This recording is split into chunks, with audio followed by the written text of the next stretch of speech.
अस्सलाम वालेकुम, मैं हफीजुन्निसा मिस। आज हम जमात दुआम मजमून रियाजी में अददों का छोटा बड़ापन सीखेंगे। आपके सामने ऊपर दो जानवर नजर आ रहे हैं, कुत्ता और खरगोश, जिसमें कुत्ता बड़ा है, खरगोश छोटा है। वैसे ही नीचे की तस्वीर में दो जानवर नजर आ रहे हैं, बिल्ली और जिराफ, जिसमें बिल्ली छोटी है और जिराफ बड़ा है।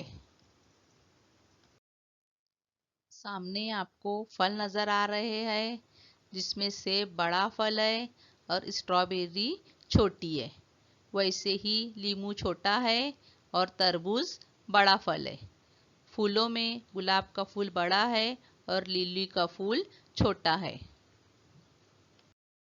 अभी हमने फलों में, जानवरों में छोटा बड़ा देखे, अब हम अददों में छोटा बड़ापन देखेंगे। 2 और 10। 2 छोटा अदद है, 10 बड़ा है। 9 और 8 में 8 छोटा है 9 से।